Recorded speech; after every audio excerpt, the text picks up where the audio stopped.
Assalamualaikum warahmatullahi wabarakatuh. Kembali jumpa bersama kita di kanal media Nusantara, ruang diskusi orang biasa. Teman-teman, biasa kita menyapa lagi, kita datang lagi dengan kisah cerita yang berbeda. Kali ini kita kedatangan tamu sosok senior. Di sini adalah senior berbagai bidang ya.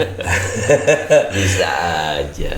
Tapi kali ini saya akan memanggil beliau dengan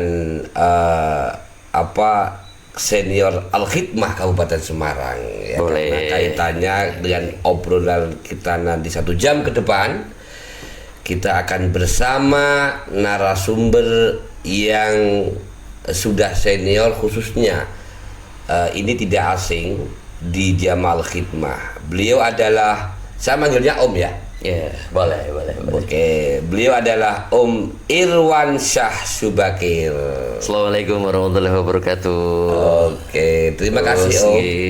Terima kasih datang rawuhnya di podcast kita yang sederhana Om. Ya, Kanal media Nusantara ya. ruang diskusi orang biasa. Jadi di tempat-tempatnya orang biasa oh. Tapi insya Allah yang akan kita diskusikan ini tidak biasa. Karena saya memandang begini, setiap orang punya pengalaman yang tidak mungkin sama, dan pengalaman itu pasti hal yang berharga. Betul. Tentunya hal yang istimewa. Makanya kita abadikan biar cerita setiap orang itu dengan harapan bisa menginspirasi orang lain. Seperti halnya malam ini.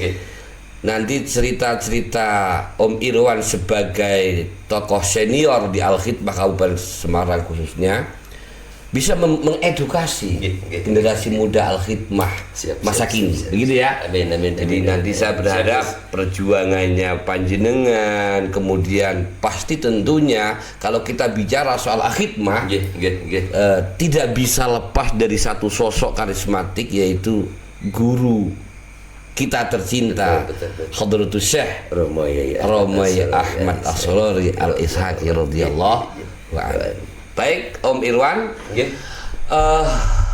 Tentunya Om Irwan itu tahu ya, karena yang mengawali menjadi satu saksi kisah berdirinya Al-Khidmah Kabupaten Semarang. Tentu Om Irwan tahu kapan dimulainya, kemudian cerita-cerita apa yang menarik awal mula dulu sebelum Al-Khidmah besar di Kabupaten Semarang. Tentunya kenalkan dulu Om, biar teman-teman tahu. Monggo silahkan. Assalamualaikum warahmatullahi wabarakatuh. Waalaikumsalam warahmatullahi wabarakatuh.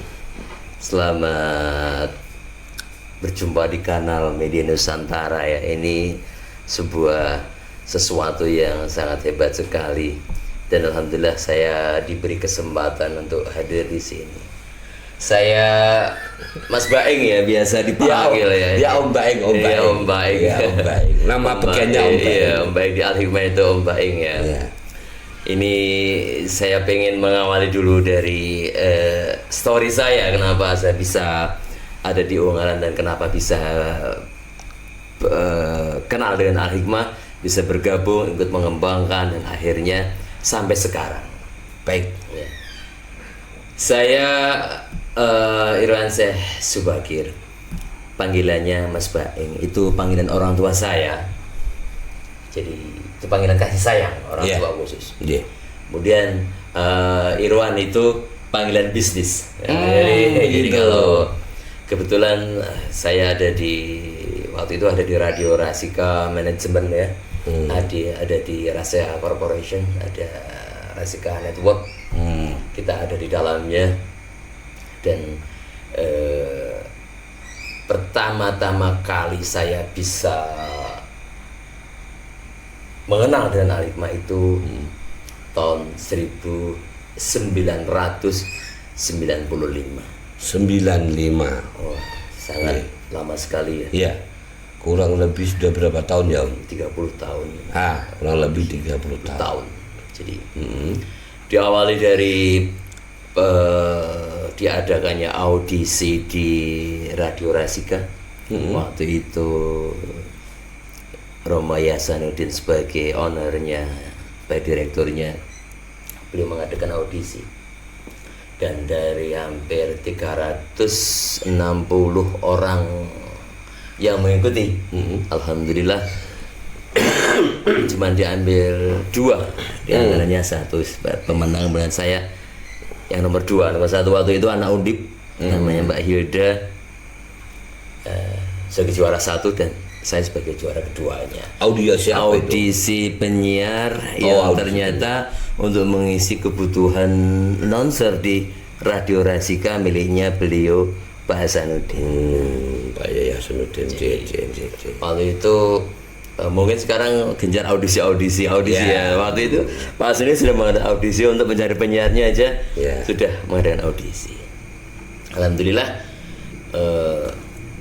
kita bisa menang jadi juara kedua, akhirnya direkrut. Jadi dari situlah bahwa beliau memberitahu bahwa The Missing Radio ini adalah sebuah radio dakwah.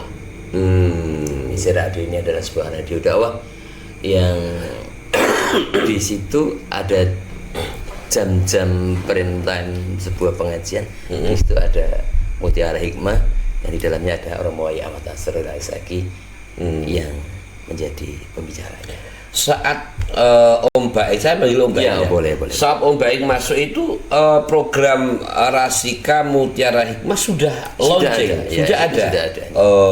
Jadi itu juga pengalaman menarik. Kenapa ketika di rumah pun, karena saya ini sering mendengarkan radio ya. Jadi saya kalau itu radio gelombangnya di pojok sendiri. Setiap mau tidur itu ada istighosa. Setiap kali radio saya tidak mati sampai pagi hari, telinga ini mendengarnya istighosa gitu loh. Betul. Jadi subuh dibangun sekitar jam 4 itu sudah mulai pemancarnya naik, sudah ada istighosa. Itu sebelum saya masuk di situ saya sudah mendengarkan itu ya. Jadi ini radio apaan itu istighosa, pengajian. Yang pada akhirnya ketika ada audisi itu saya masuk, itu ternyata ini ya atau ini mungkin cara lain memanggil memanggil daripada dipertemukan mempertemukan dengan beliau sehingga menjadi pasukan beliau. Mulai dari tahun 1995 itu kita mulai masuk di Radio Rasika dan kita mulai untuk mengembangkan Al-Hikmah melalui media radio itu, karena ternyata dengan pengajiannya Yai yang disiarkan 2 kali dari siang dan malam itu responnya luar biasa. Sehingga dibuatlah dari studio itu kaset agar masyarakat bisa menikmati pengajian Yai. Hanya dari beberapa squel pengajian Yai yang ada di radio ini dibuat menjadi satu paket kaset. Misalkan Yai bercerita tentang ruh, kemudian Yai bercerita tentang alam barzah, itu dalam satu kaset. Waktu itu set A set B, Gus. Di set A set B durasinya mungkin 30 menit 1 jam ya. Set A set B itu dibuatlah menjadi beberapa squel, menjadi beberapa cerita ketika Yai memberikan pengajian tentang ruh atau tentang alam barzah, itu sampai selesai menjadi beberapa kaset. Dulu, mohon maaf Om, dulu tahun 95 itu kan otomatis masih bentuk pita kalau nggak salah ya. Set A set B itu ya. Set A bolak-balik ya. Iya. Berarti waktu itu ya memang bahan rekamannya itu dulu, atau gimana teknisnya? Atau Yai ke Rasika cara mengambil atau mengikuti merekam. Itu pengajian itu posisinya sebenarnya di mana? Oh gitu ya. Iya. Posisi pengajian yang inti itu adalah Yai di Surabaya setiap minggu kedua ya. Jadi ketika minggu kedua itu diadakan pengajian umum ya, termasuk dari jamaah Semarang yang sering hadir di sana itu kan pengajian Yai begitu panjang, beliau begitu panjang, mulai dari jam 7 pagi sampai jam 11 lebih ya, hampir menjelang duhur itu. Betul. Makanya waktu itu sudah ada pembicaraan antara Romo Yai Asrori dengan Yai Hasanuddin, bagaimana Yai Hasanuddin mengusulkan agar Yai, kalau pengajiannya begitu panjang ini, bagaimana kalau dipotong pendek sehingga masyarakat bisa menikmati lebih leluasa dengan waktu yang lebih nyaman dan begitu, dan dalam bentuk rekaman kaset kan begitu kan, bisa diputar kapan saja kan begitu. Terus Yai mengatakan, lah pri carane Hasan gitu, lah pri teknisi Hasan itu. Kan contohnya Pak Wiye. Kemudian Yai Hasanuddin memberikan sebuah sampel bahwa pengajiannya yang begitu panjang selama berjam-jam itu dipotong menjadi bagian-bagian setengah jam, direkam dalam bentuk pita kaset dan diperbanyak, sehingga masyarakat bisa menikmati square demi square, bisa menikmati pengajian Yai pelan-pelan, gitu. Bisa menikmatinya dengan waktu kapan saja kan gitu, sesuai dengan waktu mereka. Bentuk kaset pita itu ya. Akhirnya disetujui Yai dan jadilah itu diproduksi. Berarti begini Om. Berarti tim Semarang, timnya Yai Hasanuddin itu ke Kedinding, ikuti pengajiannya Yai, kemudian merekam. Begitu. Kemudian diproduksi dengan kaset pita, kemudian disebarluaskan kaset pita dari jamaah ke jamaah dan dipancarkan melalui radio Rasika di namanya programnya Mutiara Hikmah. Baik, oke. Kemudian gini Om, Om Baeng tentu pernah lihat atau mersani bahasanya, karena ini termasuk Om Baeng orang-orang awal ya. Terkait dengan perjuangan masuknya Jamaah Khidmah ke Kabupaten Semarang, ke Jawa Tengah khususnya, umumnya ke Jawa Tengah. Itu kapan Om Baeng mulai atau pernah nggak bertatapan atau Yai Asrori rawuh di Kabupaten Semarang atau berlangsung panjenengan bisa bertemu itu? Pernah atau kapan kalau pernah?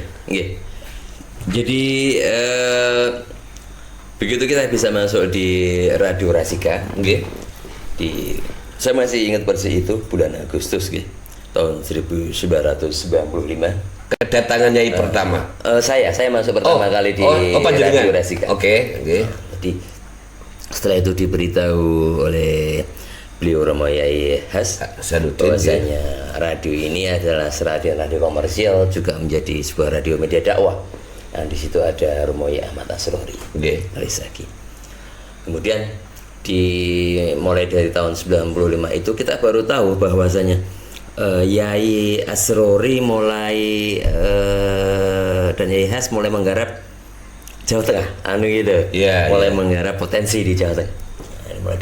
Dimulai dari media dakwah dengan Mutiara Hikmah, menjadi siaran radio, juga acara hall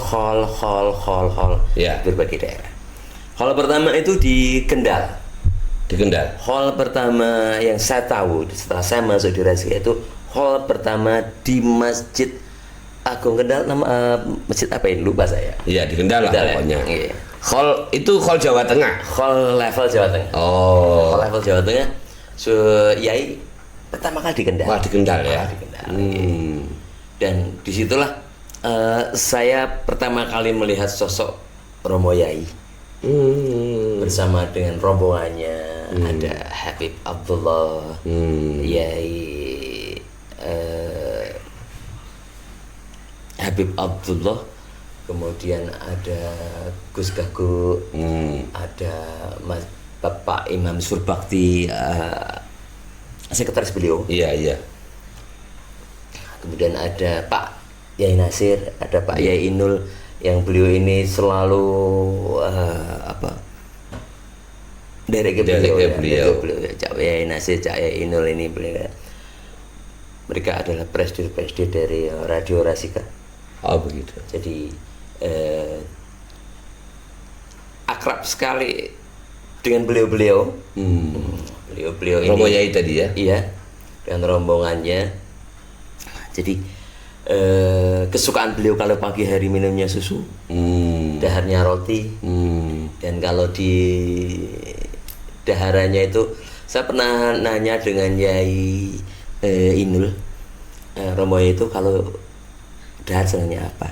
Tongseng. Oh tongseng.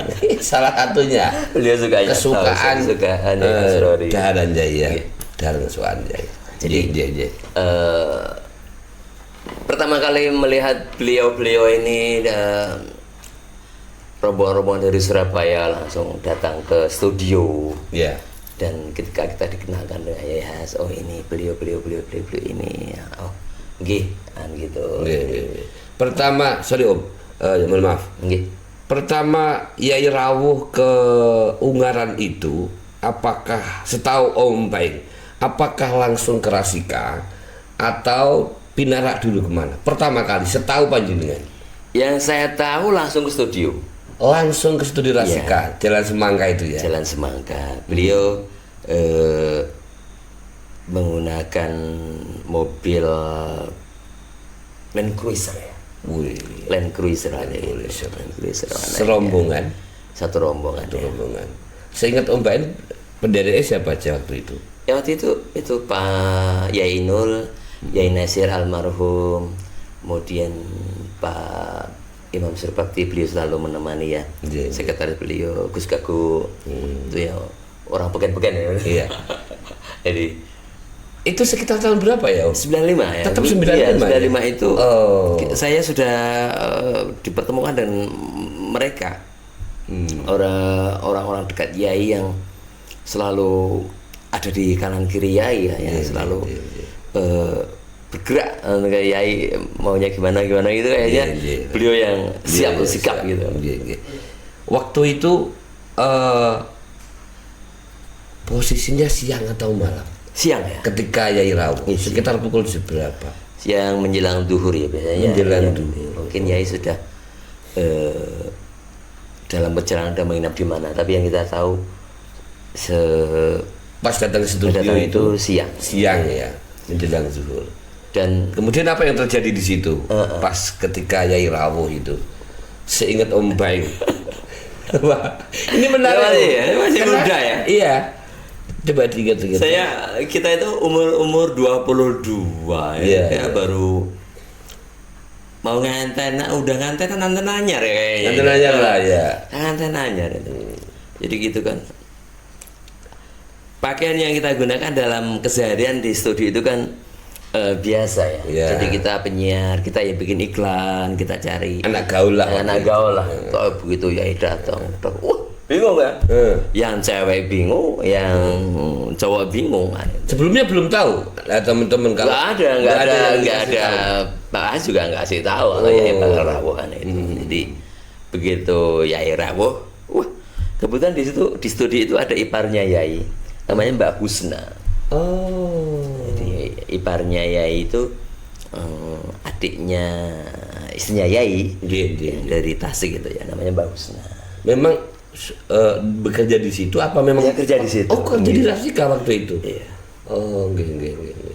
Itu waktu itu pakainya kerudungan masih ada yang nggak pakai, ada yang enggak pakai biasa. Wah, iya.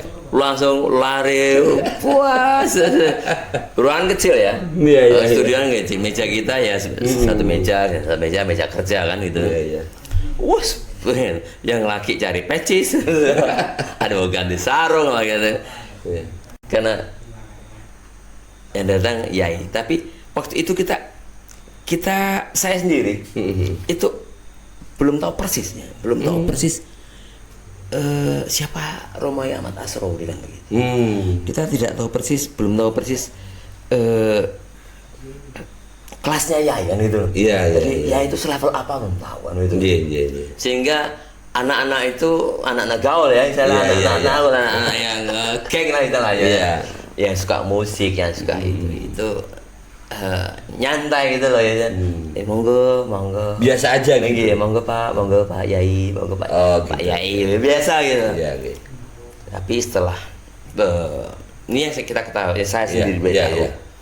Itu setelah acara hall di Kendal. Sebentar Om, ini aja tadi pertemuan kita tuntaskan dulu karena ini menarik. Ketika Yai Rawuh di studio, kemudian kan disambut. Nah, suasananya kayak apa waktu itu? Apakah Yai langsung di situ dawuh terkait dengan apa-apa atau bagaimana? Enggak ya, Yai santai ya. Ya itu beliau tidak jaim gitu lah, istilahnya bahasa langsung menyapa jaim gitu. ya. Seingat Om Baim. Yai Asrori nyapa siapa dan apa dawuhnya begitu maksudnya. Ya cuma seingat aja dengan monggo Mas. Ya. Halus monggo, gitu ya. Nggih, santun sekali beliau, suaranya lembut. Monggo Mas. Ageman yang diagem apa? Ya pakai picis putih biasa. Koko putih pakai sarung biasa. Sarung biasa. Jadi tidak seperti beliau kalau ada di tengah-tengah jamaah ya menggunakan apa? Ya, pakai pecis putih biasa. Iya, pakai pecis putih biasa. Cara berjalan beliau saya masih ingat sekali. Seperti itu gitu loh. Beliau tidak gemuk, beliau tidak kurus. Jadi santai. Pernah sekali duduk di meja kerja saya. Di situ ada foto saya kecil dengan ibu saya. Niki sinten niki Ibu Yai gitu. Saya ditanya gitu. Kan setiap meja kerja. Setiap meja kerja itu ada. Dan ya kita belum tahu ya kita Yai Asrori itu selevel wali, kita belum berpikir ke sana. Anak-anak itu santai dia masih responnya masih standar data dia. Gitu. Lain kalau misalkan tahu beliau adalah seorang ulama besar, wali murid sampai jutaan itu kan pasti setelah gitu. Iya. Pasti respeknya akan beda. Oke. Kemudian Yai Rawuh, kemudian Pinara. Pinaranya di sebelah mana? Yai langsung Yai kan punya ruangan khusus ya. Yaitu kalau di studi itu beliau punya ruangan khusus. Begitu. Jadi di belakang studio itu ada ruangan khusus seperti rumah memang. Betul. Yang di situ dihuni oleh Pas Yai Has dan keluarga. Waktu itu Gus Dida masih kecil, masih Gus Dida tok, belum ada belum ada di siapa? Olivia. Belum ada di Olivia. Dia masih kecil, Gus Dida nggih. Di belakang itu ada rumah yang dihuni oleh Yai Has dan keluarganya, yang dua lantai. Yang lantai bawah itu ada dua kamar. Yang satunya khusus untuk Yai, yang satunya khusus untuk jamaah. Gitu. Dan kayaknya sampai sekarang masih nggak ada yang berani karena tempat itu masih seperti itu gitu ya, sampai sekarang gitu ya. Nggak ada yang berani nggak ada yang berani menempati. Padahal Yai Has sudah pindah dari rumah itu di Kewian kan. Karena sakralnya ruangan nggak sampai ada yang dibersihkan ya, gitu ya. Teman-teman. Jadi di situ ya bersama dengan rombongannya.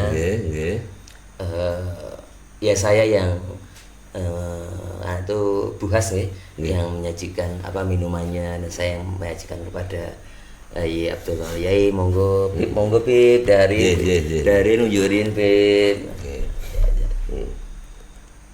Yai kalau bercanda itu Pip dicari Pip. Ini Pip bolongmu Pip kayak gitu.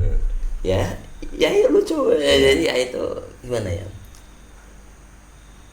Gak bisa bayangin, pokoknya yaitu santun juga banyak canda gitu. Nggak kaku gitu ya. Musiknya pun beliau nggak pernah itu suatu saat beliau mau kontur minta siapin musik oleh teman-teman, disiapin musik ala Arabian music lah. Karena mungkin kita mengira beliau ini seleranya seperti itu gitu ya. Musik religi lah gitu ya. Iya. Musik opo. Ini opo. Ini musiknya musik kok masih diner rose, masih rock ini. Oh iya. Kita tidak seperti yang kuduga gitu. Oh, ternyata selera musiknya lain ya. Ya suka rock. Oh, ya suka rock. Enggak ada yang nyangka. Jadi bohong gak sih? Kita yang nyiapin kok gitu. Ya. Waktu itu Om Baing sendiri ya yang memang nyiapin. Iya, kita bareng teman-teman. Saya teman-teman ya. Setiap keperluan apa-apa kan teman-teman cowok terbatas ya, masih sedikit ya waktu itu. Ada beberapa personil aja. Jadi belum sebanyak ini kan. Betul. Tentu di situ ada perbincangan setelah rawuh Om. Apa yang Om Baing ingat perbincangan ketika setelah rawuh itu di studio itu? Ya, mulai mengumpulkan beberapa orang ya. Manggil gitu? Ya, manggil ada. Mbah Mansur, Yai Mansur. Ya. Okay. Bagaimana ini? Ya Abdullah Kohar ya, juga imam masjid. Mana?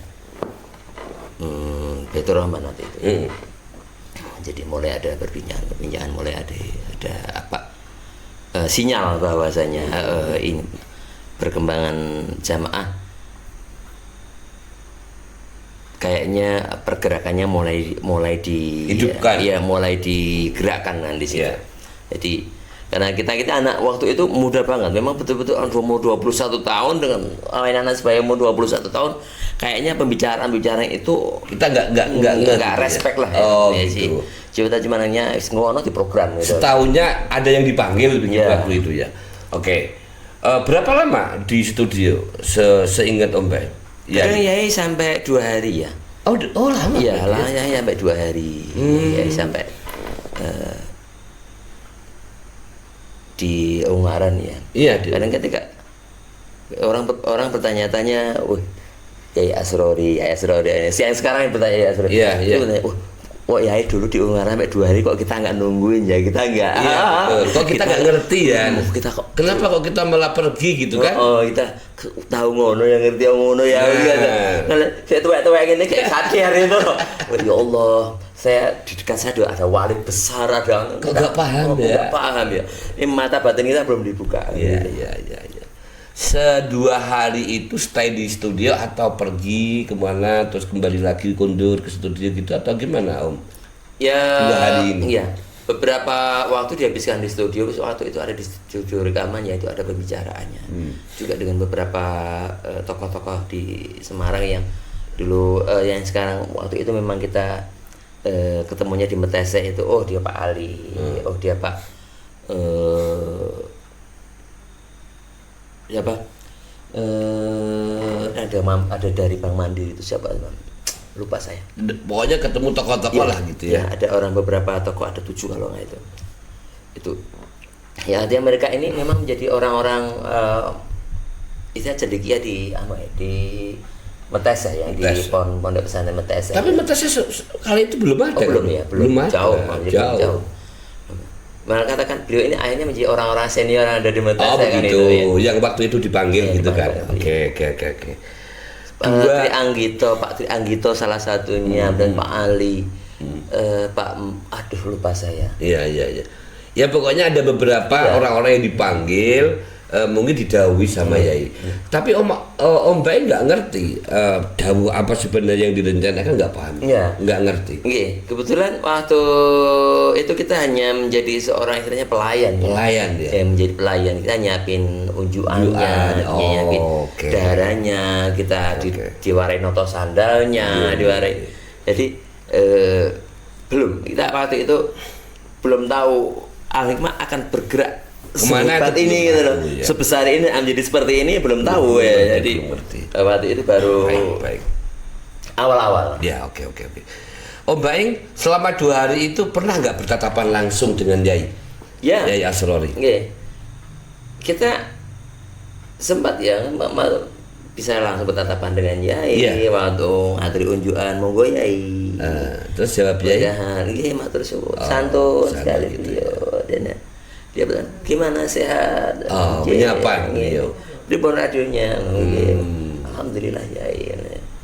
Jadi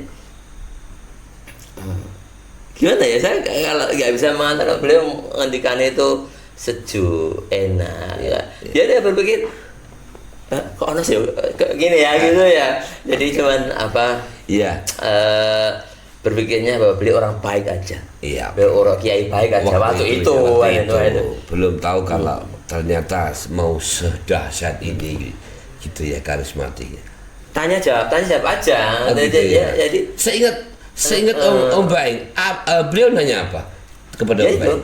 Dia sehat. Gimana kerja di sini enak. Karena terasa memang radio ini kan radio dakwah, radio dakwah. Jadi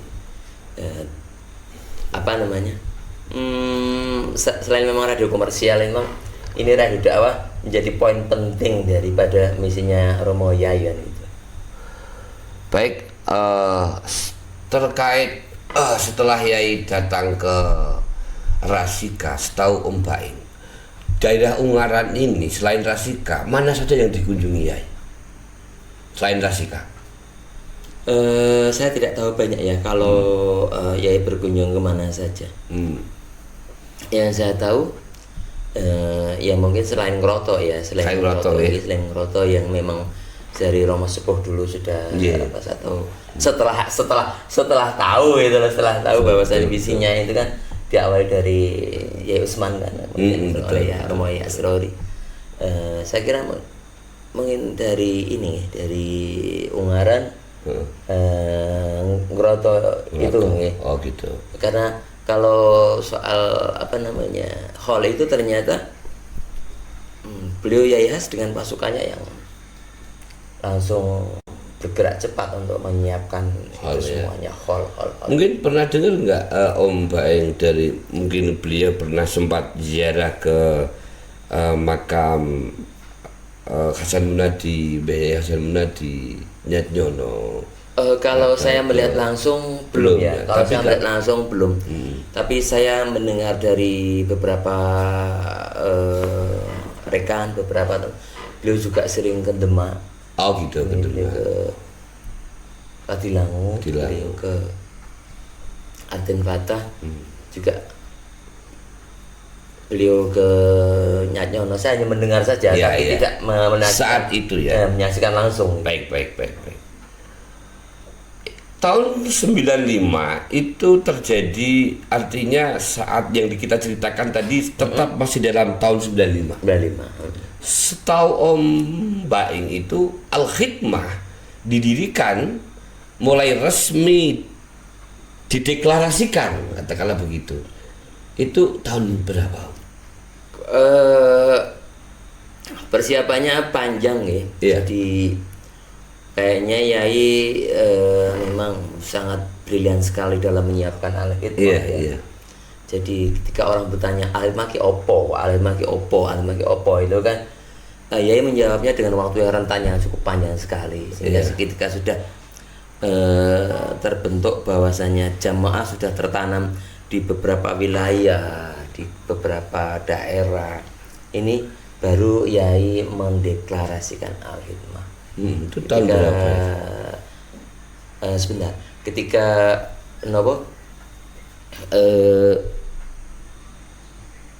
mulai dari teman-teman dari Ungaran ini, mulai dari satu kampung, dari satu masjid, dari satu musola, dari satu kelurahan, dari satu kecamatan, itu kita bergerak.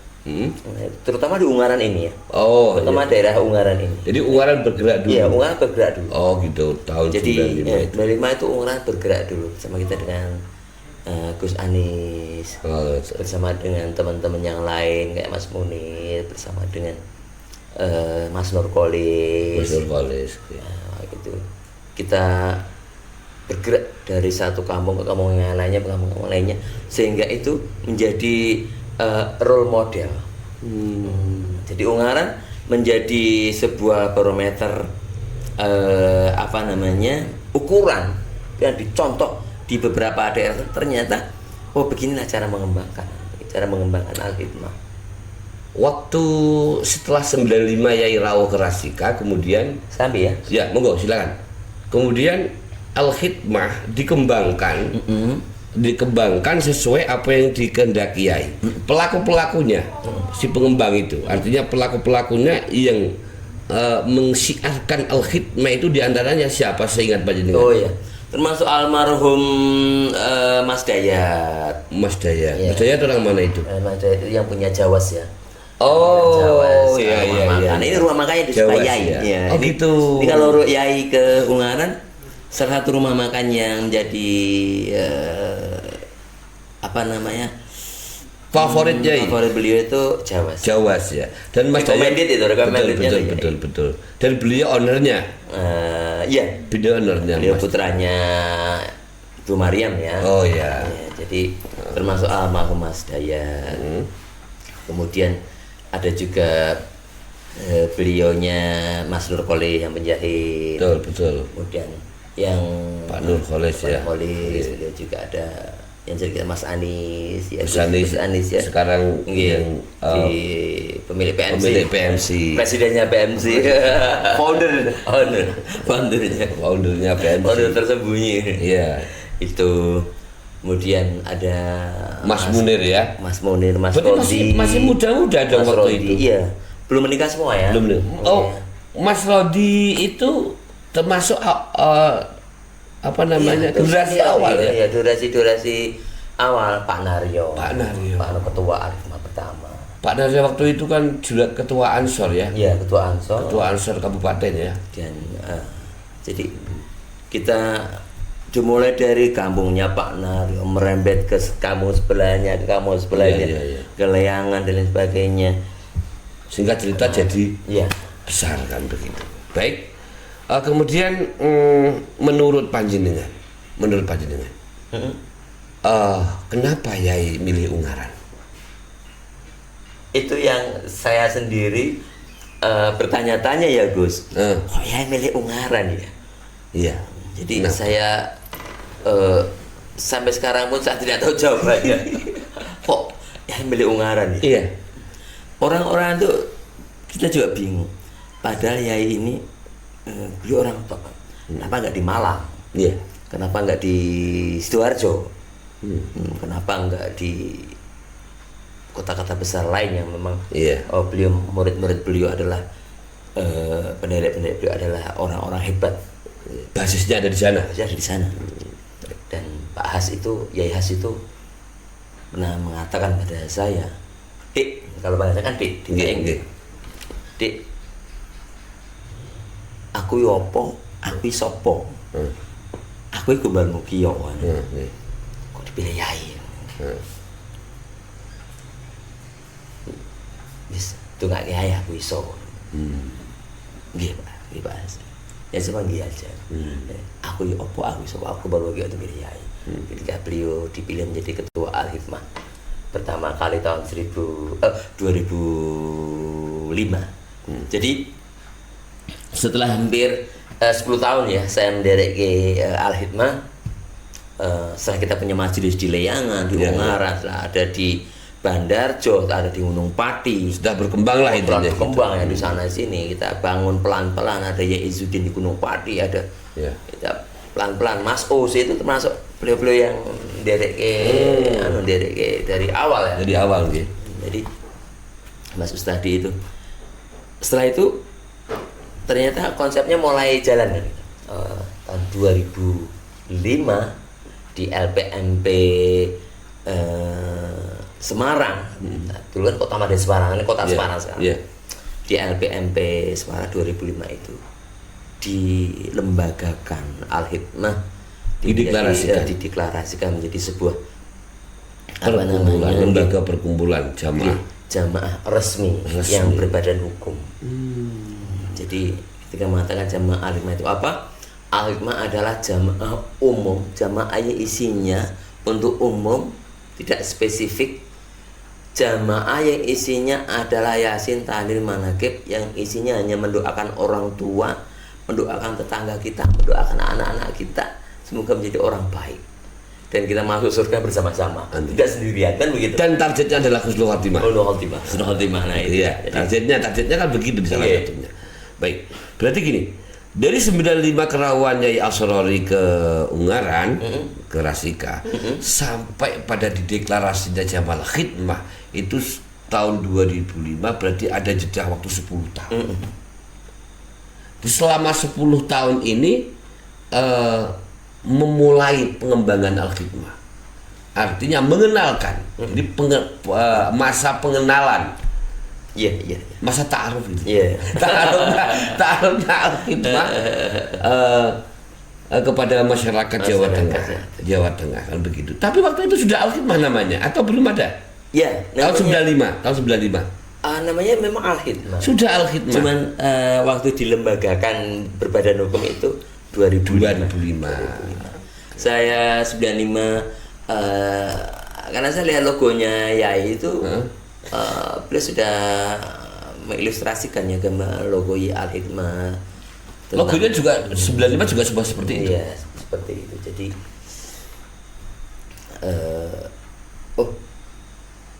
jauh, Yai mempersiapkannya jauh. Jauh ya. Cuman ketika Yai melembagakan itu orang biar tidak kaget dan mikir orang biar tidak kaget Al-Hikmah itu opo Betul. Artinya sekali beryai saja butuh waktu 10 tahun untuk bisa dikenal, kan begitu. Apalagi kita, Pak.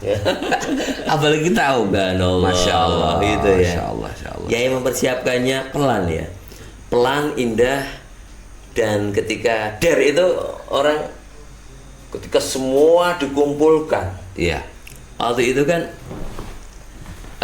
konsepnya dari Ungaran ya. Yai Has sudah merencanakan semua persiapan, lokasi, materi, pemilihan, bagaimana caranya nanti. Dan terpilih waktu itu Yai Hasanuddin menjadi ketua Al-Hikmah Indonesia yang pertama 2005 hingga menjadi 2 periodik kan. Dan salah satu ketua Al-Khidmah yang konon katanya yang langsung ditunjuk oleh Yai adalah Romo Kiai Haji Hasanuddin. Iya. Itu betul, fakta ya. Fakta itu.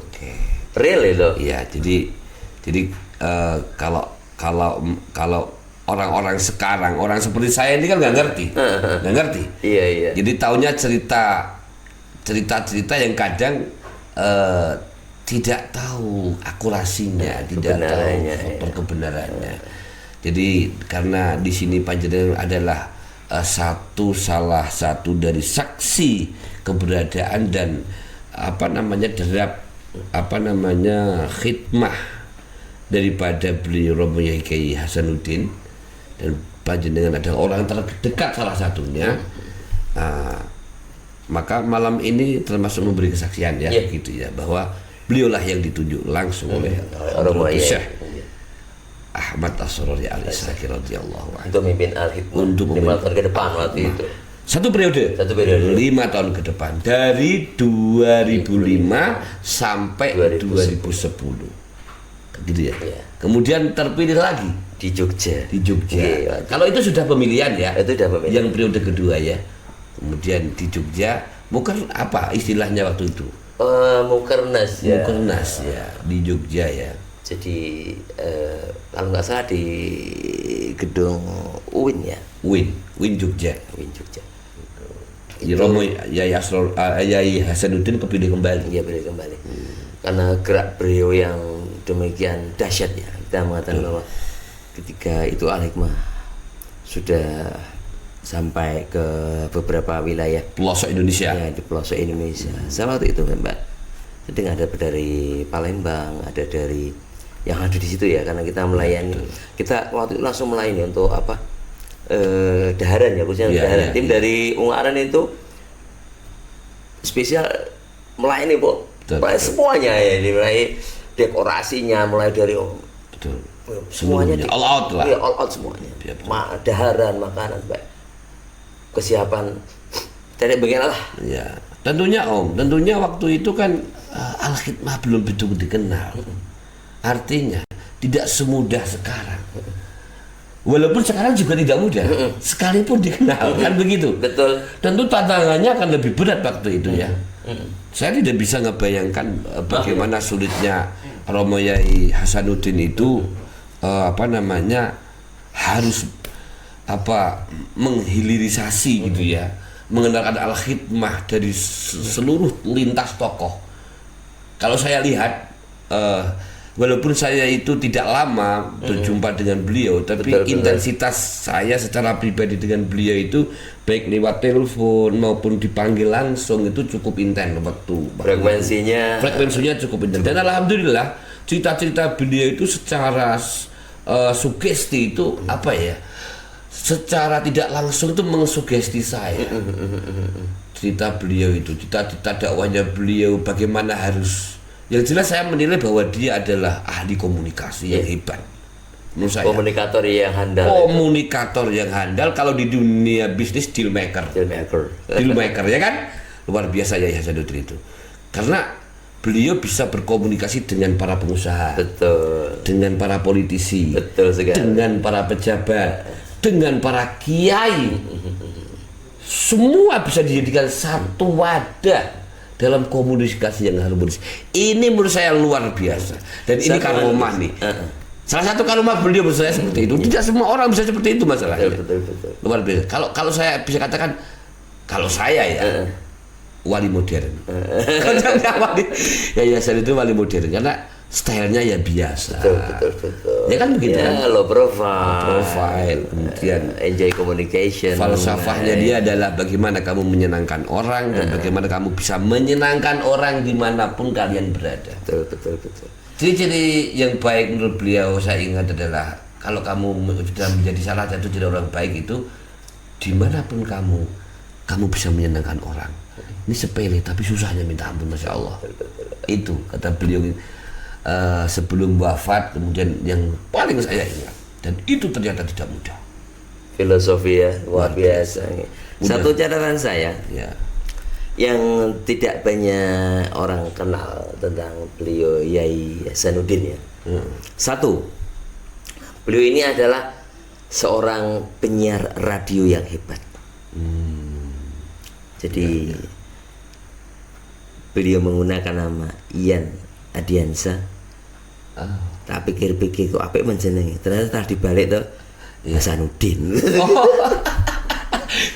Oke. Yan Adiansa.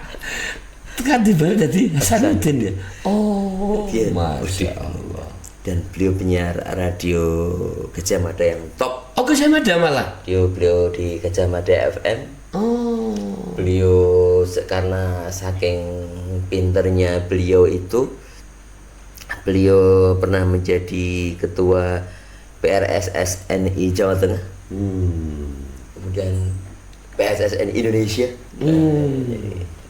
Masya Allah. Beliau pernah mendapat beasiswa untuk belajar di sebuah radio di Jerman bernama Deutsche Welle. Kemudian dari situ beliau banyak jadi berkenalan ya, kenal dengan para pakar-pakar radio di Indonesia, dan pakar-pakar radio itulah yang diajak beliau untuk keungaran kerasikan, untuk mengembangkan radio Rasika, bagaimana menjadi radio dakwah, bagaimana menjadi radio komersial. Di antaranya Pak Tamiri Sanpura, itu beliau, Pak Joko yang punya radio El Bayu itu juga orang top praktisi radio di Indonesia. Itu Pak Hasanuddin. Tidak banyak orang tahu. Betul. Yang artinya orang tahu hanya Pak Hasanuddin hanya kiai. Betul. Dan yang paling istimewa lagi adalah beliau ini menjadi tangan kanannya Romo Ahmad Asrori. Jadi ada sebenarnya cukup panjang juga kalau menceritakan tentang perjalanan beliau, kapan ketemu Yai itu ya. Iya, betul. Kapan dan bagaimana itu agak banyak. Cuman ringkasnya beliau ketemu Yai, dah itu aja. Itu. Lewat temannya Pak Joko itu. Dan akhirnya dipercaya oleh Yai. Dan akhirnya Yai tahu bahwa kualitas Hasanuddin adalah sebesar ini. Jadi kolaborasi antara keduanya, ya Asrori dengan Hasanuddin ini menjadi sebuah sarana media dakwah yang booming waktu. Booming ya, bisa disebarluaskan di Jawa Tengah dengan metode pengajian itu di Mutiara Hikmah, Khol, ini ya, jadi yang menjadikan bahwasanya acara ini begitu mengena di hati. Karena selain pengajiannya Yai sendiri yang kalau kita mendengar pengajiannya Yai itu noto hati ya, kan pengajian yang menyentuh hati. Betul, tapi gini Om, memang faktanya gini, orang mengenal Yai itu memang tidak bisa diberi, khususnya Jawa Tengah, itu dari radio, itu tidak bisa di. Artinya berkah idenya Yai Hasanuddin sehingga orang lebih mudah bisa mengakses pengajian di Romo Yai Asrori. Itu bahkan ada satu cerita, saya punya teman begini, dia itu selalu mendengarkan selama hidupnya, bahkan selalu mendengarkan pengajian Romo Yai lewat rasika, lewat radio itu. Saking cintanya, tapi belum pernah ketemu orang, belum pernah ketemu langsung dengan Romo Yai. Karena sering mendengarkan, kemudian timbul rasa mahabbah. Itu saja. Itu saja dia sudah memberi dampak, dia menjadi orang baik. Kemudian dia insya Allah dia menjadi taubat, dia menjadi akhirnya khusyuk walaupun tidak alim ya, tapi minimal dia menjadi orang yang taat beribadah. Itu belum pernah ketemu Yai, cuman mendengarkan dari radio. Itu yang pertama terkait dengan satu kisah teman saya sampai dia wafat. Kecintaan itu sampai dia wafat. Akhirnya dia ikut Jamaah Khidmah karena waktu itu kenal Jamaah Khidmah dan tertarik, kebuka hatinya ke foto itu ketika Romo Yai sudah wafat. Itu yang pertama. Yang kedua, ada lagi teman, ada kisah dengan Yai Hasanuddin. Yai Hasanuddin itu punya satu, menurut saya ya, hobi atau keahlian yang selalu nyapa lewat SMS. Ratusan bahkan ribuan orang disapa, didoakan. Ini ada salah satu teman saya, pernah saya ajak ketemu, kemudian setelah itu nggak ketemu lagi. Tapi karena sudah tekan nomor, didoakan terus sama dia. Tahu nggak? Ketika Yai Hasanuddin wafat, itu dia itu kayak kehilangan ayahnya. Padahal cuman bertemu Yai Hasanuddin satu kali.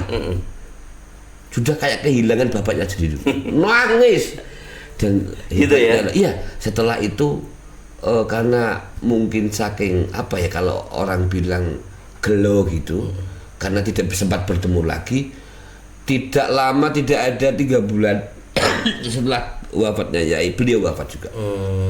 Beliau wafat juga. Tapi sempat saya ajak ziarah dan seterusnya ke makamnya. Ya alhamdulillah, itulah orang-orang soleh itu walaupun sudah wafat tetap memberi inspirasi. Orang bertanya-tanya itu, kok bisa ya Yai Hasanuddin itu kok bisa setiap pagi itu menyapa ribuan orang sambil diminum Om. Oh ya, ribuan orang setiap pagi. Iya, bentuk SMS ya waktu itu SMS. Dan orang nggak tahu kalau beliau itu penyiar hebat. Nggak tahu. Jadi beliau kata-katanya itu sederhana tapi mengena. Iya. Misalkan kayak gini. Ya Allah, hujan itu demikian lebatnya.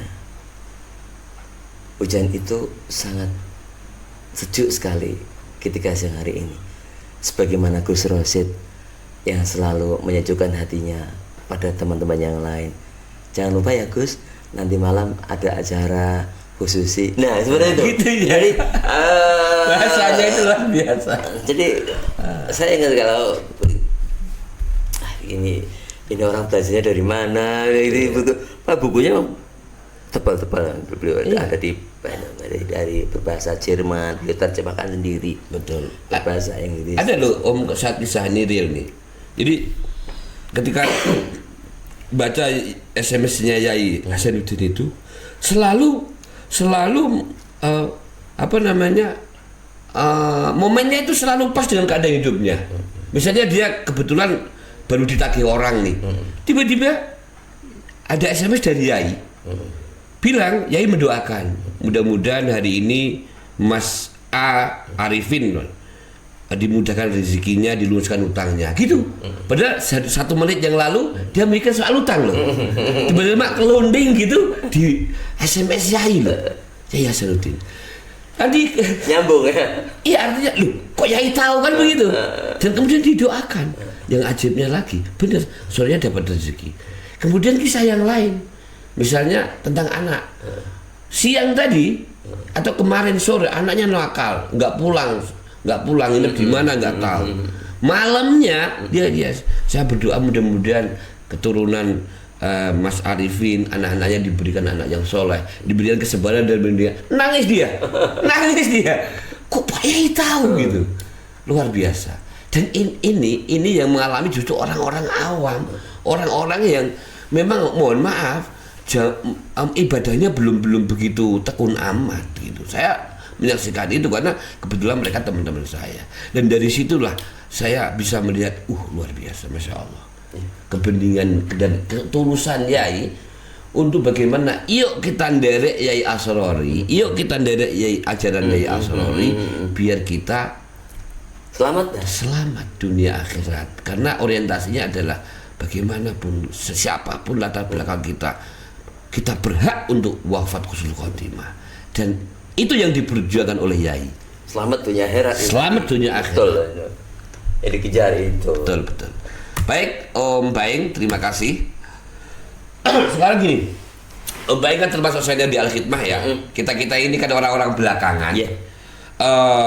Saya mohon diberi spirit Om Baing, pesan-pesan terkait dengan generasi muda Al-Khidmah ke depan. Sebagai panjenengan sebagai senior, monggo dikasih wejangan supaya teman-teman yang memperjuangkan keberadaan Jamaah Al-Khidmah ini tetap amanah, tetap terus semangat, tetap di bawah naungan keridhaan Yai Asrori ya. Ya, kita berharap bersama bahwasanya Jamaah Al-Khidmah ini akan terus ngeremboko ya. Amin. Akan terus berkembang di mana saja, kapan saja, semakin banyak dan semakin bermanfaat untuk lingkungan ya.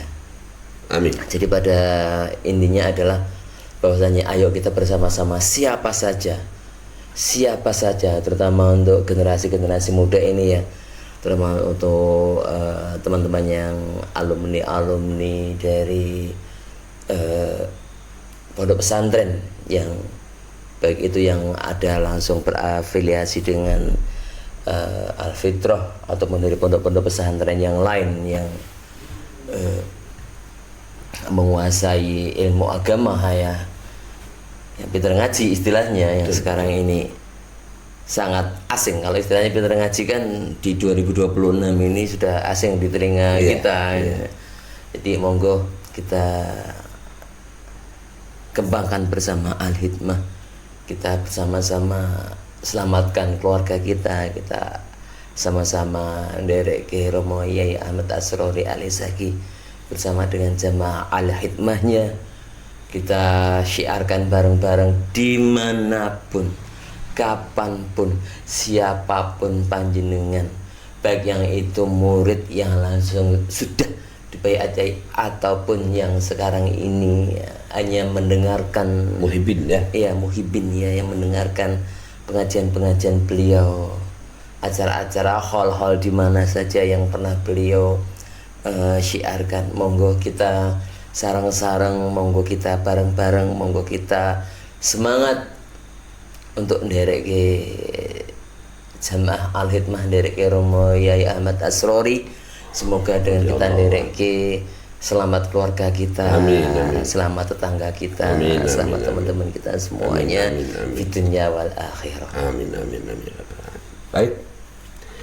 Tentunya kalau kita membahas terkait dengan perjuangan Al-Khidmah dan beliau Hadratus Syekh Romo Yai Ahmad Asrori Al-Isaki radhiyallahu an tidak akan tidak cukup hanya 1 jam 2 jam, banyak lagi yang kisah-kisah inspiratif terkait dengan bagaimana perjalanan rohaniah seseorang harus kita terus dalami. Betul.